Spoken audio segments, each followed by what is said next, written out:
we're going to carry on. We're going to carry on for as long as I say we're going to carry on. And this is going to be some people on Facebook, so everybody on Facebook can see what I'm talking about. So give me a few seconds.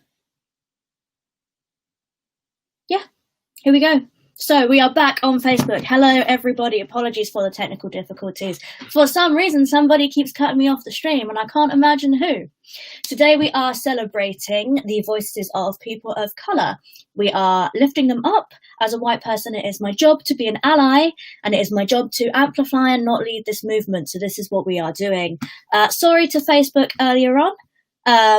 That got zooked because I played This Is America by Childish Gambino, Donald Glover. Sorry, not sorry. Don't care. Facebook, go fuck yourself.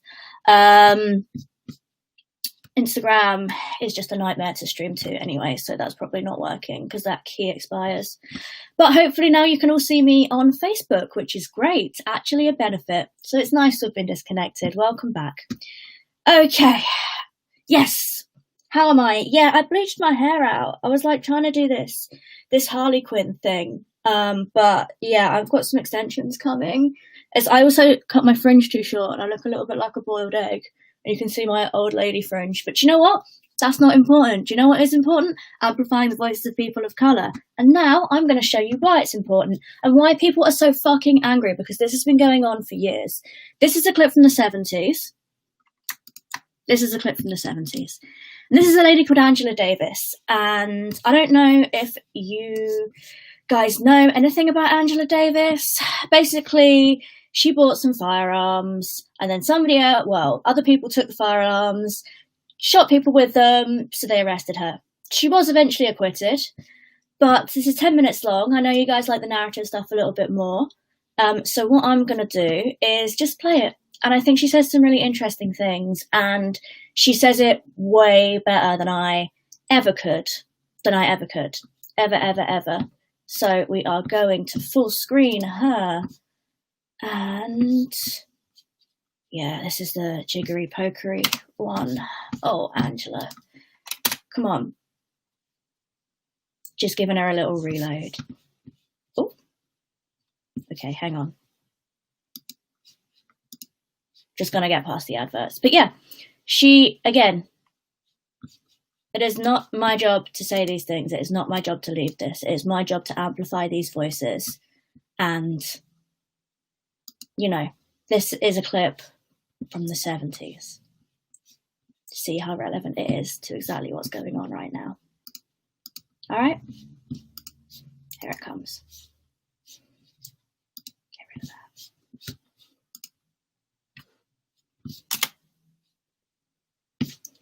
Oh, it would help if you guys had the sound though, wouldn't it? That I'm muted for the fucking weight loss. That Ronald Reagan was the governor of... Let's go back. And in my case, when I think about the fact that Ronald Reagan was the governor of California, Richard Nixon was the president of the U.S., the whole apparatus of the state was set up against me. They had all of their resources, and the FBI, the police, and they really meant to send me to the death chamber in order to make a point.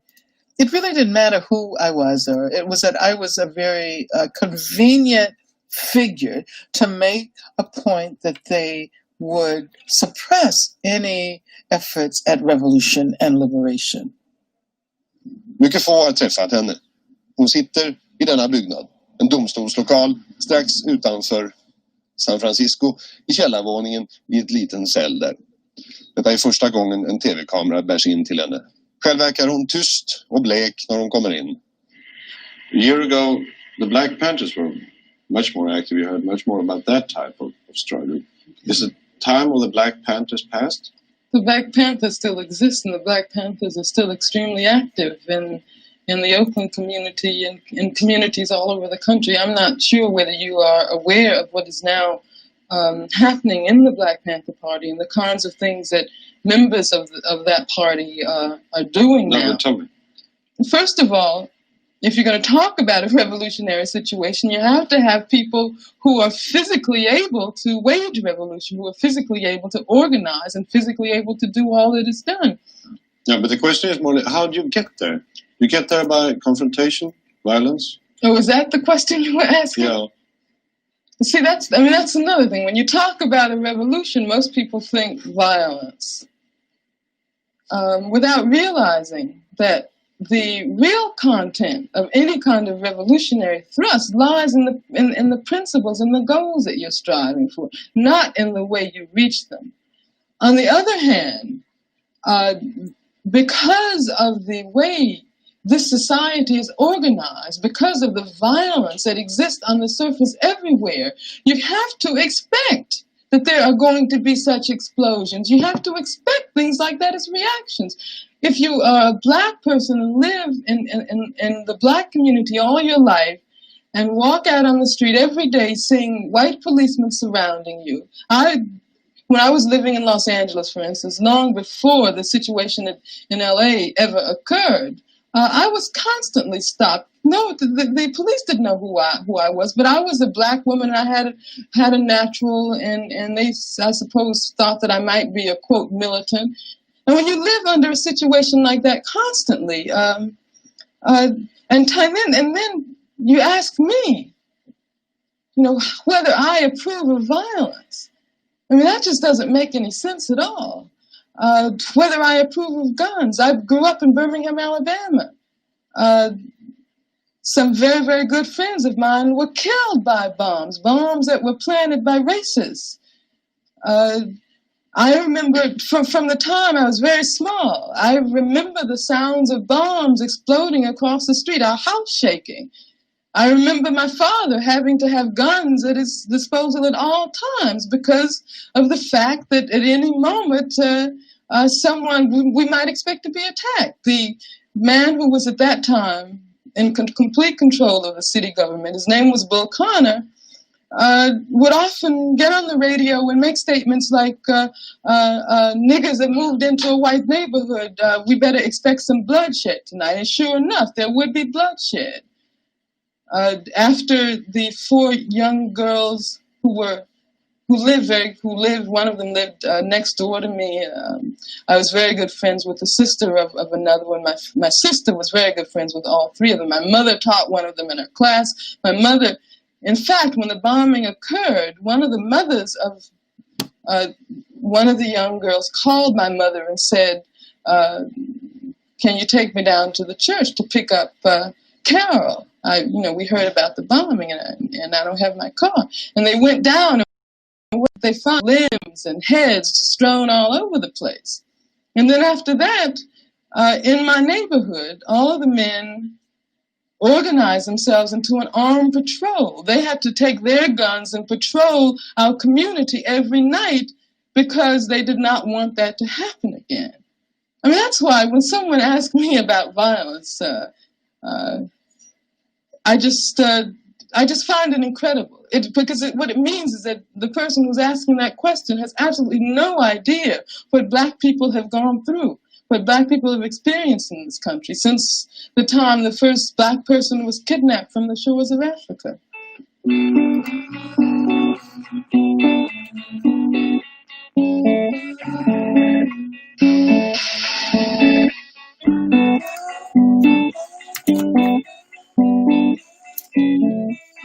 In this period, the pain to remain the same outweighed the pain to change. I see that the time period brought on an evolution, and it's contagious like hot coals. One ignites the next, and the next, and the next, and the next. When you get tired enough, it's when you begin to want to sacrifice everything inside of you. The fear just leaves. This is what happened in this time period.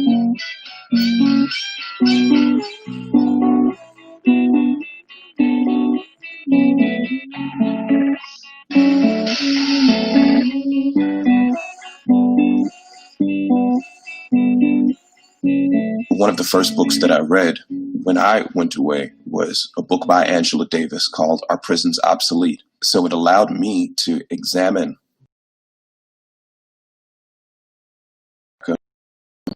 in their body life comes full circle sometimes. My senior paper prior to graduating was written on Angela Davis. And I studied her. I studied at her feet without ever meeting her, because agree with her or disagree with her, her thinking is so critical that it forces you to pay attention and to re-examine what you've taken for granted. To be reintroduced to one of my childhood heroes during one of the darkest periods of my life over the course of my own incarceration was moving, inspiring, cathartic, in some ways depressing. The book it's neither dense nor thick. It's almost pamphlet-like, which made it really accessible as an introductory text. Other inmates would see me reading, and they'd come up to me and they'd, I don't have a lot of experience with reading, and I don't do it often, but can you recommend a book? And on many, many occasions, I went into my property locker and I pulled out that book, and I made them promise to return it in the same condition that it was given. But that book was a treasure to me, and it remains a treasure. It's one of the things that I took with me when I left. In a thunderous, resounding, united voice that we have no intention of stopping this fight until we have eradicated every single remnant of racism in this country. Until we have ended the war in Vietnam and the neo-colonialism in Africa. We are not going to stop fighting until every political prisoner is free and until all the monstrous dungeons in this country are mere memories of a nightmare. Sisters and brothers, that is what the power of the people is all about.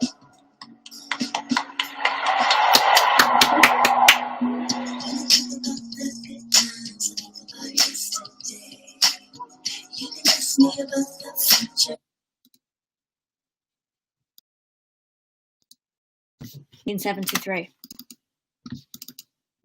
Guys. Fucking 1973. 1973. That's 70, 80, 90, 10. That's fucking almost 50 years ago. And has... This is my question. Do you guys feel like anything has changed? No, absolutely not. Now, I want to talk about this right here. The only reason this is here, and I really struggled with this, is to allow people who are used to tuning in for the show to know where they are, and that I am not just, that I have not misstreamed or misfired. This is my intention. I didn't want to put this on here because this is self-glorifying, but there has to be something to know. This is not a mistake. This is what I'm trying to say. So please, if this was in person, I would not have this right here. However, we are on the internet, and these people must know that they are in the right place, because that is the entire point. I'm going to put my frame back up here now. So, yeah, I'm just going to carry on sharing things. Please let me know if you're having fun. Shouldn't have been needed then, should not be relevant now. Yeah, says Violet. Yeah, you're right. Nothing's changed. Fucking nothing's changed, and it's disgusting. Facebook, I'm not sure if we're still live on... Yeah, I'm not sure if we're still live on Facebook. They keep saying they're taking my stream down. I don't give a shit. I think this is more important than Facebook. What we're going to go with next is we're going to have some Benjamin Zephaniah, just to underline that last video. If you don't know Benjamin Zephaniah, then you probably don't know poetry, because it's kind of a... Oh, we're still live on Facebook. That's wonderful. That's wonderful. It's kind of a gift that actually then disconnected me and reconnected me. Sucks to be you, Facebook. Right, I'm going to throw it to Benjamin Zephaniah, and yeah, there's not... I mean, this poem speaks for itself. I don't even have the words anymore.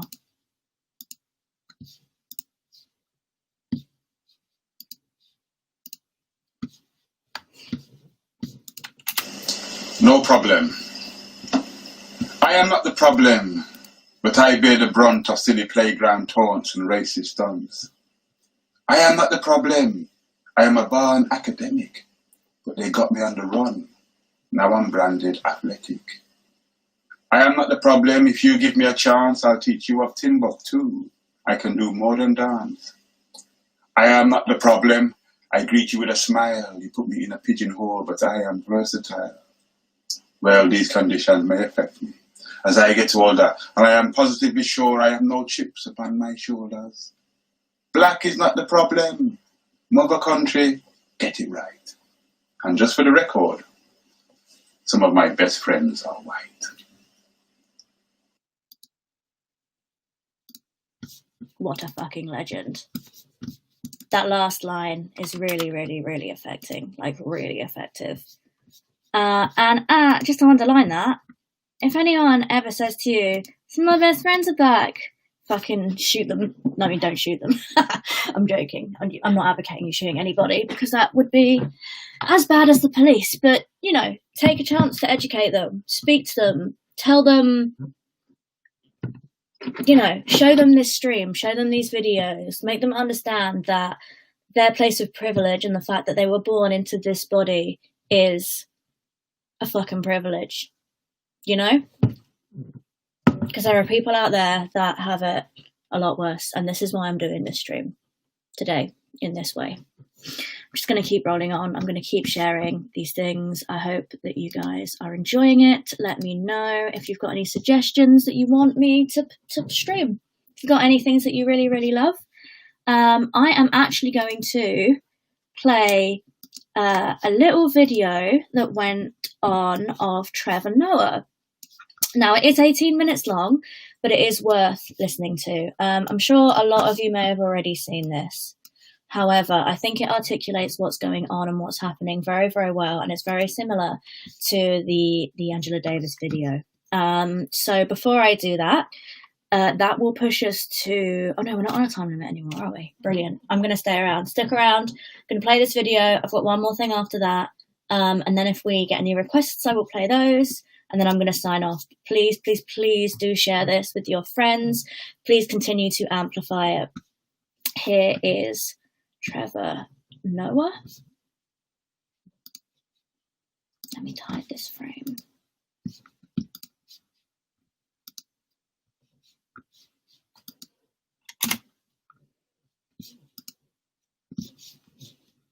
Hey, what's going on, everybody? You know, what's really interesting about what's happening in America right now is that a lot of people don't seem to realize how dominoes connect, how one piece knocks another piece that knocks another piece, and in the end creates a giant wave. Oh, yeah, of course you are.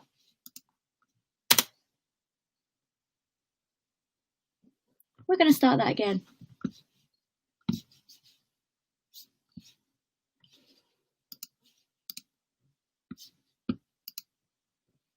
America right now is that a lot of people don't seem to realize how dominoes connect, how one piece knocks another piece that knocks another piece, and in the end creates a giant wave.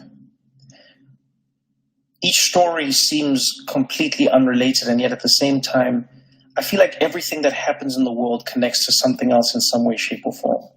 And I think this news cycle that we witnessed in the last week was a perfect example of that. Amy Cooper, George Floyd, and, you know, the people of Minneapolis.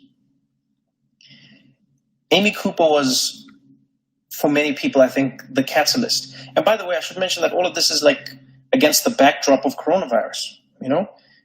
People stuck in their houses for one of the longest periods we can remember. People losing more jobs than anyone can ever. People struggling to make do more than they can ever remember. And I think all of that compounded by the fact that there seems to be no genuine plan from leadership. Like, no one knows what's going to happen. You know, no one knows how long they're supposed to be good, how long they're supposed to stay inside, how long they're supposed to flatten the curve. No one knows any of these things. And so what happens is you have a group of people who are stuck inside. All of us as society, we're stuck inside. And we then start to consume. We see what's happening in the world. And I think Amy Cooper was one of the first moments that one of the first dominoes that we saw get knocked down post-corona for many people. And that was a world where you quickly realize that while everyone is facing the battle against coronavirus, Black people in America are still facing the battle against racism and coronavirus. And the reason I say it's a domino is because think about how many Black Americans just have read and seen the news of how Black people are disproportionately affected by coronavirus. And not because of something inherently inside Black people, but rather because of the lives Black people have lived in America for so long. You know, coronavirus exposed all of it. And now here you had this woman who, we've all seen the video now, blatantly knew how to use the power of her whiteness to threaten the life of another man and his Blackness. What we saw with her was a really, really powerful, explicit example of an understanding of racism in a structural way. When she looked at that man, when she looked at Cooper and she said to him, I'm going to call 911 and I'm going to tell them there's an African-American man threatening my life. She knew how powerful that was. And that in itself is telling. You know, it tells you how she perceives the police. It tells you how she perceives her perception or her relationship with the police as a white woman. It shows you how she perceives a Black man's relationship with the police and the police's relationship with him. It was powerful. Because so many people act like they don't know what Black Americans are talking about when they say it. And yet Amy Cooper had a distinct understanding. She was like, oh, I know that you're afraid of interacting with the police because there is a presumption of your guilt because of your Blackness. I know that as a white woman, I can weaponize this tool against you. And I know that by the time we've sifted through who was right or wrong, there's a good chance that you will have lost in some way, shape, or form. And so for me, that was the first domino. And so now you're living in a world where so many people are watching this video. So many people are being triggered because in many ways it was like a gotcha. You know, it was like the curtain had been pulled back. Aha.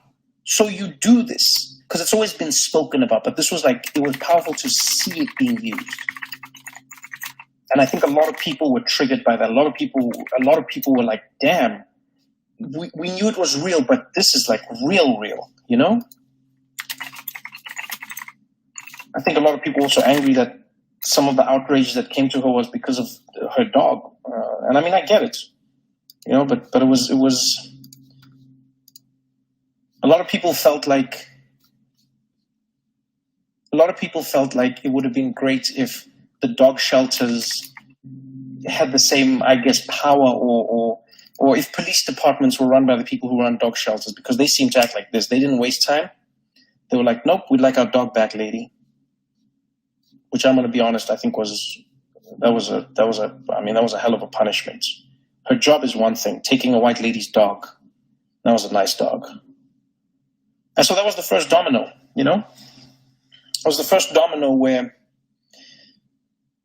I felt like you could feel something stirring. And all of this, again, is in the backdrop. It's coronavirus has happened. The numbers have come out. You know, the story of Ahmaud Arbery in Georgia, that story has come out. All of these things are happening. And then the video of George Floyd comes out. And I don't know what made that video more painful for people to watch. The fact that that man was having his life taken in front of our eyes, the fact that we were watching someone being murdered by someone whose job is to protect and serve, or the fact that he seemed so calm doing it, you know? Oftentimes we were always told that police feared for their life. It was like a threat. And you know what? You always feel like an asshole when you're like, you didn't fear for your life. Why did you fear for your life? How did you fear? But now more and more we're starting to see that it's like, no, it doesn't seem like there's a fear. It just seems like you can do it, so you did it. There was a black man on the ground in handcuffs, and you could take his life, so you did. Almost knowing that there would be no ramifications. And then again, everyone on the internet has to watch this. Everyone sees it. It floods our timelines as people. And I think one ray of sunshine for me in that moment was seeing how many people instantly condemned what they saw.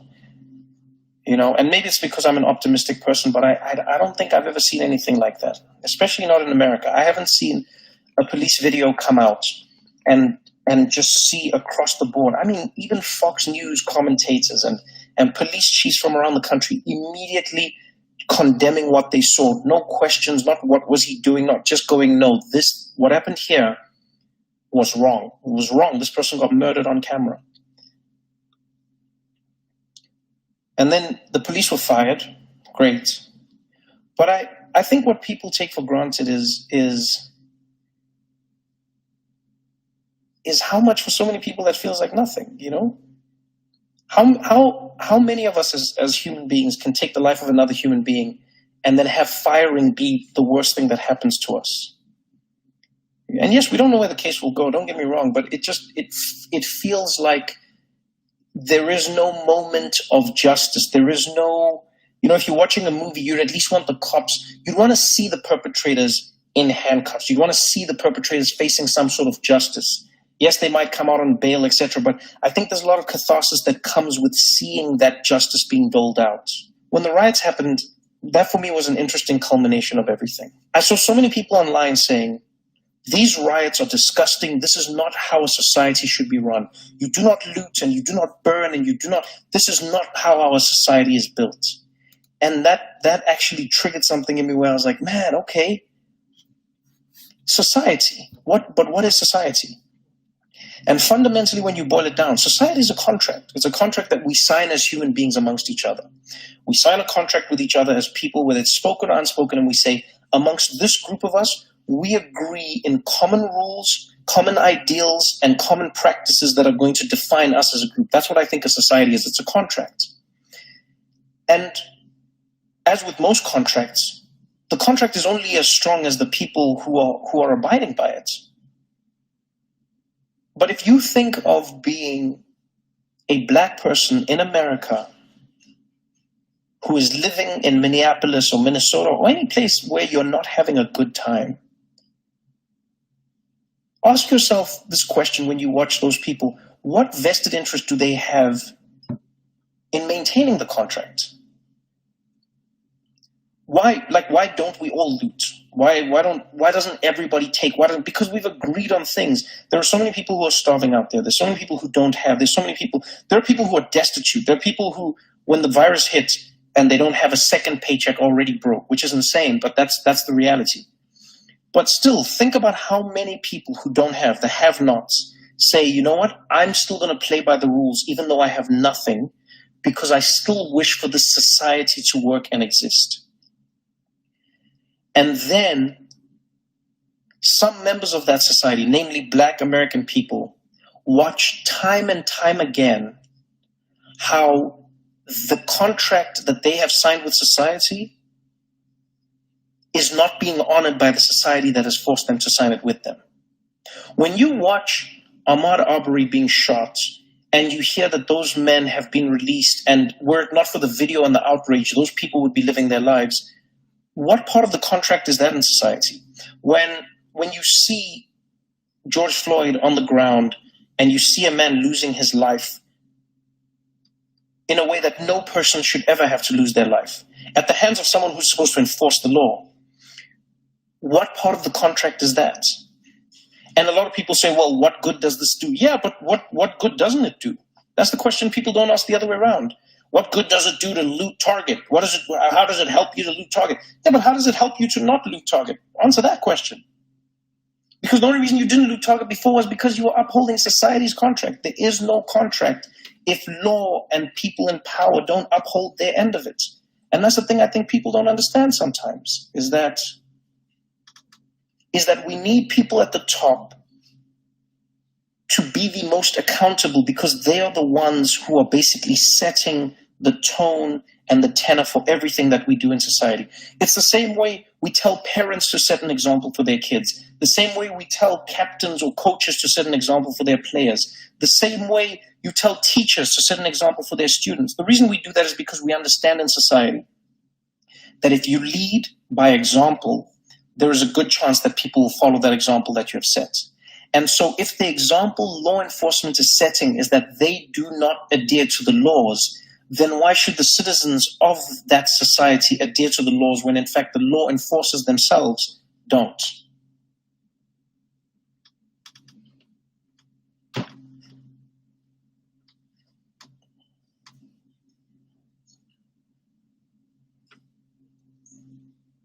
There's a really fantastic chapter in Malcolm Gladwell's book, David and Goliath, where he talks about the principles. What is it? He talks about the principles of legitimacy. And he says, in order for us to argue that any society or any legal body or any power is legitimate, we have to agree on core principles. And those 3 principles, if I remember correctly, is number 1, we have to agree on what the principles are. Number 2, we have to believe that the people who are enforcing the principles are going to enforce them fairly. And number 3, we have to agree that everyone in that society is going to be treated fairly according to those principles. It is safe to say in this 1 week alone, and maybe even from the beginning of coronavirus really blowing out in America, Black Americans have seen their principles completely delegitimized. Because if you're a Black person in America right now and you're watching this, if you're a Black American person specifically and you're watching this, what principles are you seeing? I think sometimes the thing we need to remember, and it's something I haven't remembered my whole life. You start to learn these things. You know, when you travel the world, when you read, when you learn about society, I think is that like when you are a have and when you are a have-not, you see the world in very different ways. And a lot of the time people say to the have-nots, this is not the right way to handle things.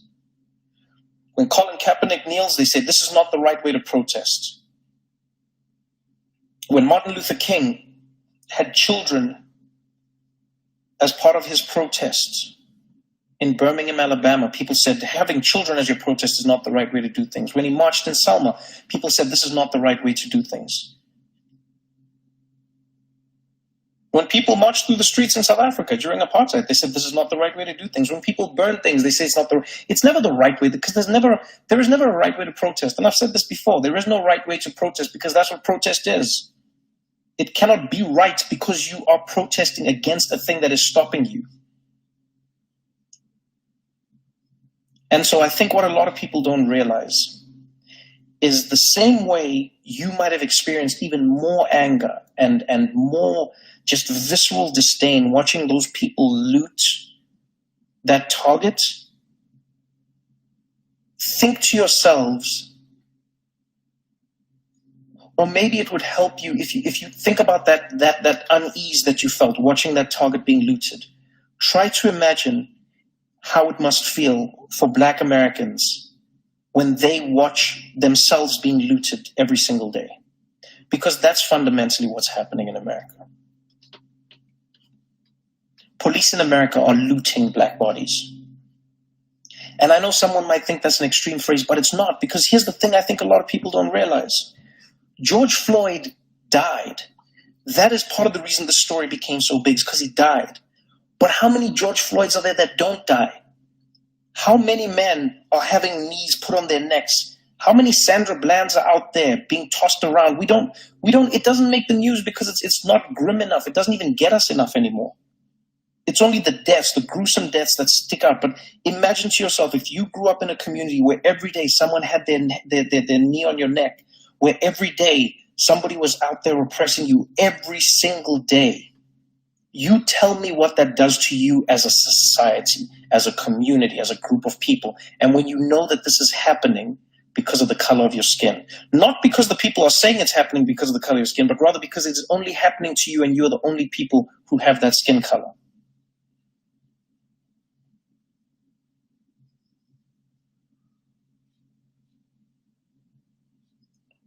And I know there's people who say, yeah, but like, well, how come black people don't care when black people kill? But man, that's one of the dumbest arguments ever. Of course they care. If you've ever been to a hood anywhere, not just in America, but anywhere in the world, you know how much black people care about that. If you know anything about under-policing and over-policing, though, you would understand how that comes to be. The police show black people how valuable their lives are considered by the society. And so then those people who live in those communities know how to or not deal with those lives. Because best believe, if you kill a white person, especially in America, there is a whole lot more justice than is coming your way than if you killed some black body in a black neighborhood somewhere.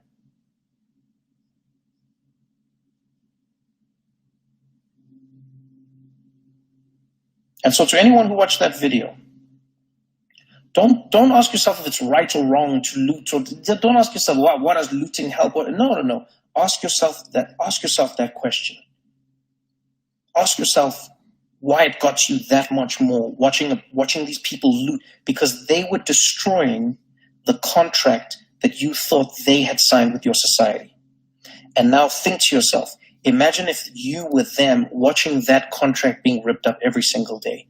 Ask yourself how you'd feel.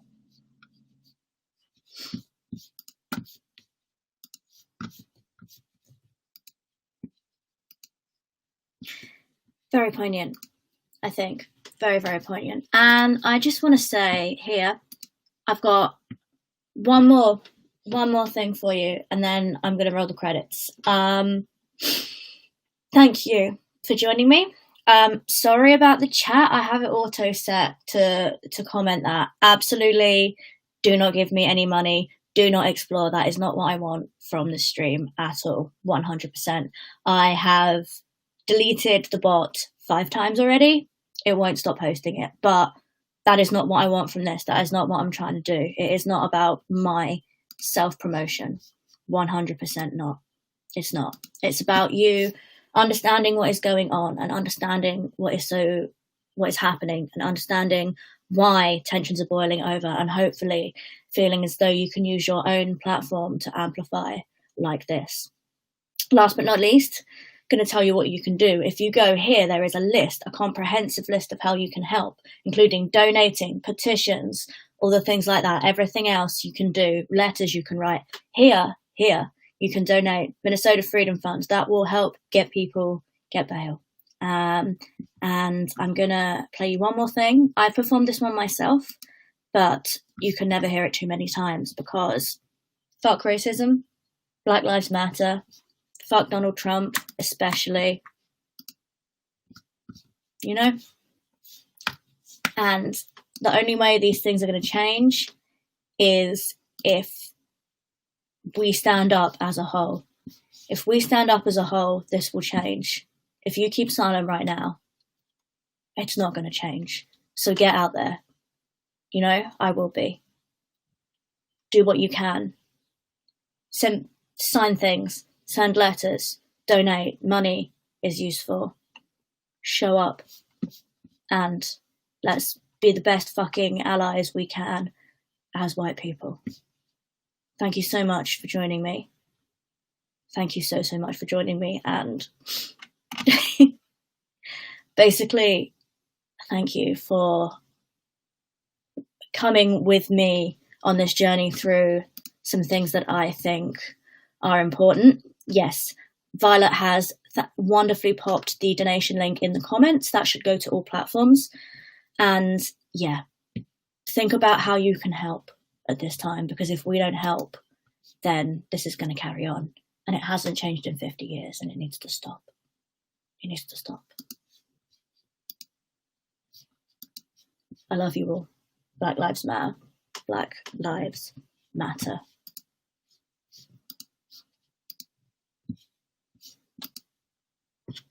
I want someone to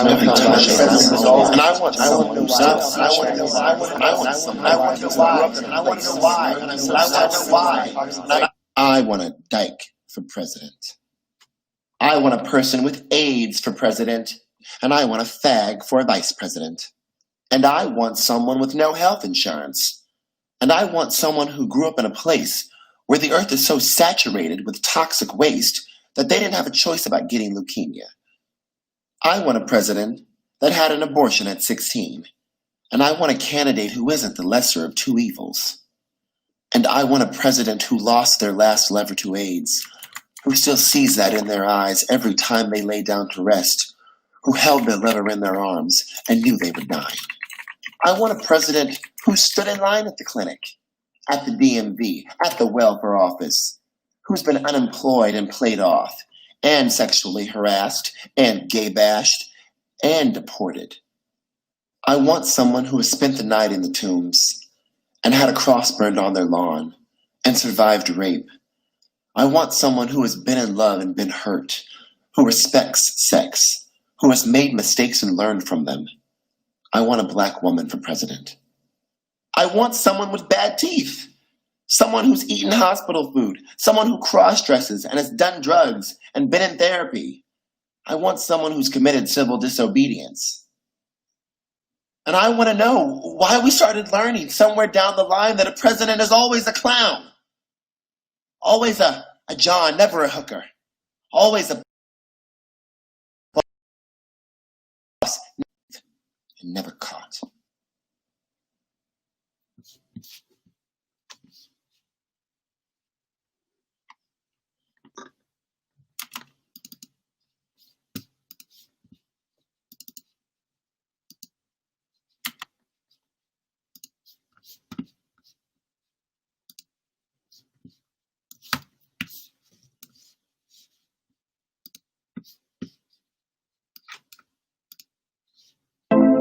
Remember? Say their name.